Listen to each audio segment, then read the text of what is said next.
ఎట్లా చూడాలి అంటే ఆయనకు వచ్చిన రోడ్డు కాంట్రాక్ట్ మీద కేటీఆర్ కౌంటర్ చేసిండు కాబట్టి పొలిటికల్గా కేటీఆర్ని డ్యామేజ్ చేసే ఉద్దేశంతో సీఎం రమేష్ మాట్లాడుతున్నా అనుకోవాలనా, లేదు ఇది ఖచ్చితంగా జరిగి ఉంటుంది అని భావించవచ్చా?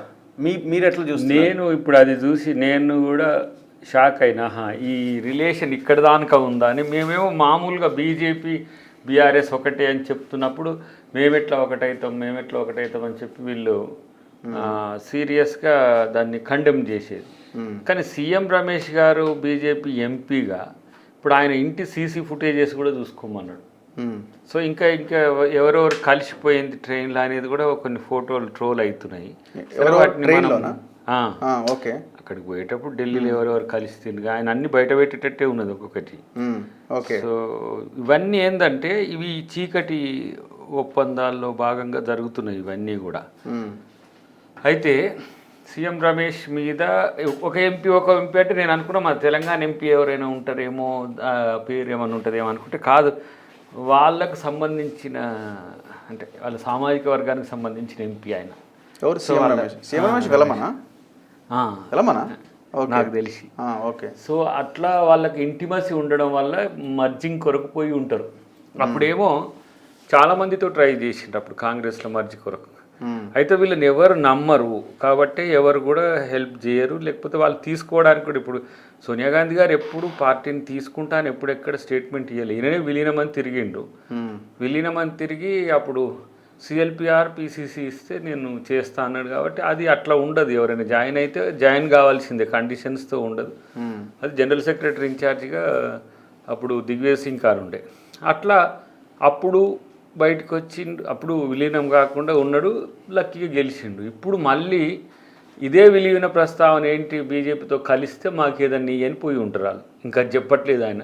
అంటే సీఎం క్యాండిడేట్ ఈయన ఉంటాడు. ఇప్పుడు ఆ సీసీ ఫుటేజ్లో కూడా ఇప్పుడు వాళ్ళ పెద్ద వాళ్ళ ఇంట్లో సీసీ ఫుటేజ్లో ఆడియోలు కూడా వినిపిస్తాయి కదా. ఇప్పుడు జనరల్గా ఆడియోస్ కూడా రికార్డ్ అయ్యి ఉంటాయి. ఉన్నాయా లేవా వినే విషయం పక్కన పెడితే ఇప్పుడు పోయి చర్చ చేసింది వాస్తవమా కాదా కేటీఆర్ చెప్పాలి కదా. వాళ్ళ ఇంటికి పోయి విలీనం ఇప్పుడు కవిత కేసు ఇష్యూల్ని అనేది వస్తుంది. ఇప్పుడు కవితని ఎందుకు ఎలిమినేట్ చేయాలి, పార్టీల నుంచి పక్కన పెట్టాలి అని అనుకుంటున్నారు అంటే కారణం ఏంటంటే ఈమె వల్ల మాకు ఇట్లా వచ్చిందనే ఉద్దేశంతో. కానీ మరి అది ఎవరు చేయమంటే చేసిండ్రు, మళ్ళీ ఎవరి కోసం చేసిండ్రు అంటే వీళ్ళంతా కలగాపులుగా ముచ్చటే కదా. ఒకరికొకరు తెలియకుండా వాళ్ళ డాడీకి తెలియకుండా ఆమె చేస్తుంది ఇట్లా అని మనం అనుకోలేం. బట్ ఇక్కడ నాకున్న అంచనా ఏంటంటే పరిపరి విధాల బీజేపీతో శతవిధాల ప్రయత్నం చేసి అటు చంద్రబాబు గారితో దగ్గర కావడానికి లోకేష్తో ట్రై చేసి ఇట్లా ఏ ఛానల్ నుంచి అయినా కూడా వీళ్ళని నమ్మలేని స్థితి వచ్చింది. మనకి ఇవన్నీ చూస్తుంటే మనకు అనిపిస్తుంది. కాబట్టి ఇప్పుడు ఇక పర్వర్టెడ్ మోడ్లో ఉన్నారు ఇప్పుడు అందరూ. కేటీఆర్ ఒక్కడే పర్వర్టెడ్ కాకుండా అందరిని పర్వర్టెడ్ చేసి అబద్ధాలు ప్రచారం చేసే పనిలో ఒక సన్న బియ్యం ఇచ్చే రోజు ఉంటే ఆ రోజు ఒక ప్రాపగండా తయారు చేస్తారు. ఇప్పుడు బీసీ బిల్లు అవుతుంది కానీ రాహుల్ గాంధీ గారు రేవంత్ రెడ్డి గారిని పొగిడిండేది ఇన్ని రోజులేమో అసలు రాహుల్ గాంధీ పట్టించుకోవట్లేడు అని చెప్పి అన్న తర్వాత ఇప్పుడు మళ్ళీ దీన్ని తెర మీదకి తెచ్చిండ్రు. ఏది కౌశిక్ అండ్ ఇంకా ఎవరు మనోడు ఆర్ఎస్ ప్రవీణ్ కుమార్ ఇట్లా వీళ్ళు కొంతమందిని.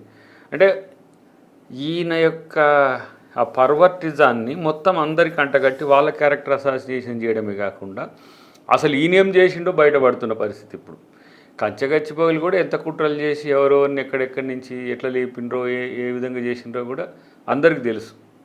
ఏంది అంటే మామూలుగా ముఖ్యమంత్రి గారు చెప్పిండ్రు కానీ ఇంటర్నల్గా జరిగిన వ్యవహారం అంతా కూడా తెలుసు. అది ఒక అంతర్జాతీయ సమస్య క్రియేట్ చేయడానికి వాళ్ళు చేసిన ట్రోల్స్ కానీ per month per year 650 crores అట ఇప్పుడు వీళ్ళ ప్రాపగండా అండ్ ఈయన లీడర్షిప్ ఎస్టాబ్లిష్మెంట్ కొరకు. అందుకనే మీకు ఒక రోజున 3 ప్రెస్ మీట్లు కూడా ఉంటాయి. ఒక నాయకుడు ఇట్లా బ్రాండింగ్ చేసుకోవడానికి ఇంత ఖర్చు పెట్టిన నాయకుడు ఎవడు ఉండడు. బ్రాండింగ్ చేసుకోవడానికి ఖర్చు పెడితే 650 కోట్లు పర్ యానం అనుకుంటున్నాను. ఏం అన్ని డొమైన్స్లలో హిందీ ఇంగ్లీషు ఛానల్స్ అటు ఇటు ఇంటర్నేషనల్ డెస్టినేషన్స్ పెట్టింటాడు కదా మొత్తం డొమైన్స్.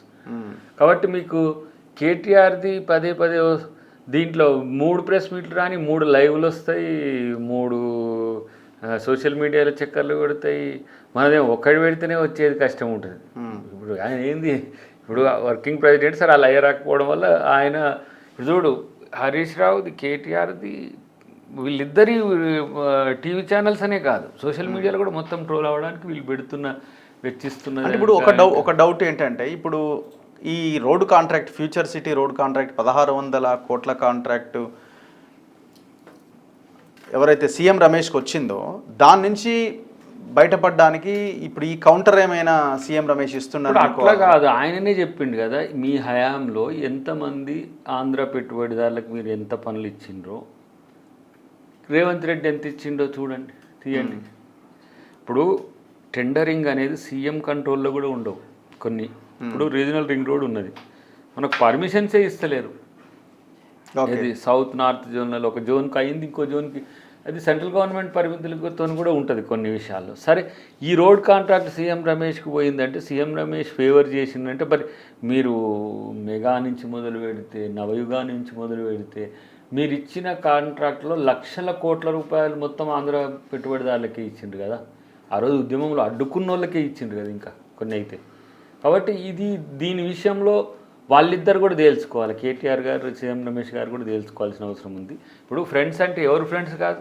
ఇప్పుడు కేటీఆర్కి అహం పెరిగి కొంచెం అధికార మదమెక్కి ఉండడు అందరితో కూడా, కానీ ఎవరు మాతోని టీఆర్ఎస్లో మంచిగా ఉండరు, ఎవరు బీజేపీలో మంచిగా ఉండరు. కిషన్ రెడ్డి గారి నుంచి మొదలు పెడితే రఘునందన్ గారికి అందరికి మాకు ఒక మూమెంట్ బిల్డప్లో ఉన్నాం కాబట్టి ఆ సోల్మేట్ ఉంటుంది. మరి ఆయనకి లేదా, ఎవరికి లేదు. మా పార్టీ నాయకులతో కూడా అందరు రేవంత్ రెడ్డి గారితో తప్పితే అందరితో మంచిగా ఉంటాడు. తర్వాత ఏంటిది ఇతర కమ్యూనిస్ట్ పార్టీలతో కూడా అందరూ పార్టీలు ఫ్రెండ్స్